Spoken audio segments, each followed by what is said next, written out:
Listo, entonces vamos por los caminos de Sócrates. Aristóteles, el filósofo de la música, William Fernando Puentes, asesor, Escuela Sindical de la ADE. Los caminos de Sócrates, con William Fernando Puentes. Yasú. Hoy, en Por los caminos de Sócrates, traemos a Aristóteles, el músico de la filosofía. Aristóteles también fue llamado Aristógenes de Tarento, vivió entre el 350 al 300 a.C.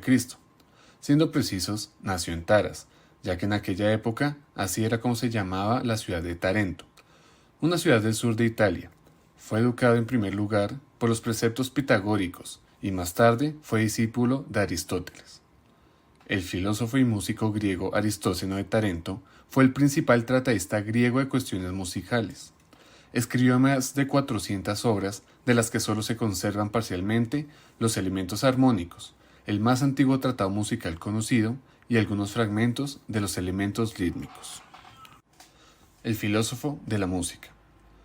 La única teoría musical desarrollada era la de la escuela de los pitagóricos, quienes consideraban que la afinación se basaba únicamente en proporciones simultáneas numéricas en la serie armónica.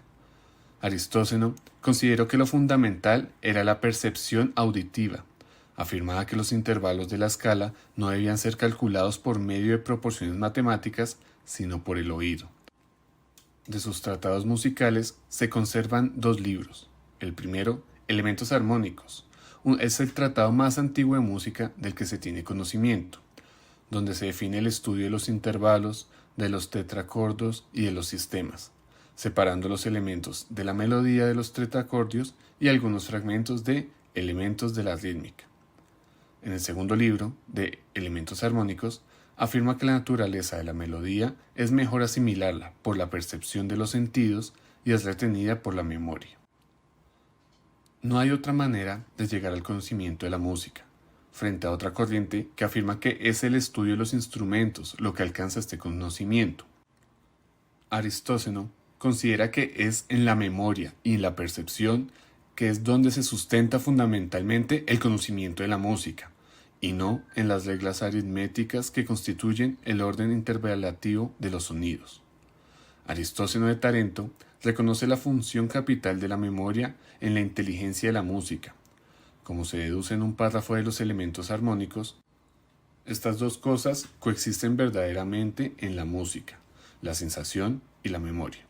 Hace falta, en efecto, sentir lo que pasa y acordarse de lo que ha pasado. Según Fernández y otros biógrafos, y junto a otros menores pasajes, se evidencia la reconstrucción relativamente completa de la teoría rítmica griega. Según el método aristotélico, se basa en la observación empírica de los hechos, y por otra parte, sabe siempre situar su indagación científica en el marco de una más amplia especulación filosófica. Al igual que en los elementos armónicos, la expresión y la lengua de Aristóteles son sencillas, claras, y tienen como los escritos aristotélicos la exactitud y la desnudez propias de las lenguas científicas.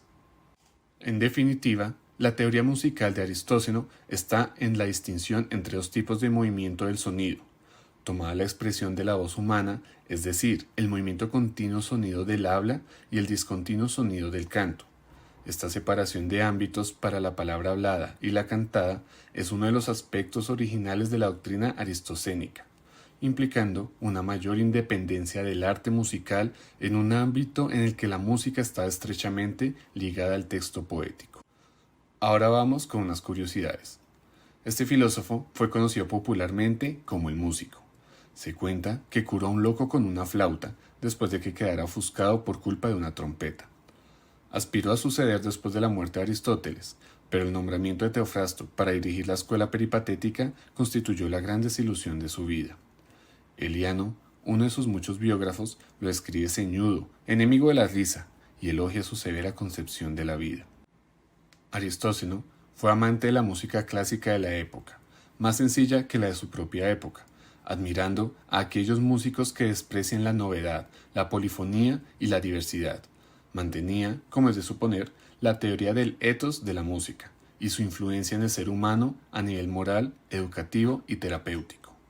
pasó a la historia como el codificador definitivo del ritmo y de la armonía y como estudioso de los límites que separan música acústica, por un lado, y arte y ciencia, por el otro.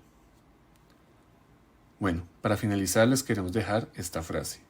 Referente a la música, ninguna de las cosas sensibles tiene un orden tan grande y tan perfecto. Hasta la próxima, amigos.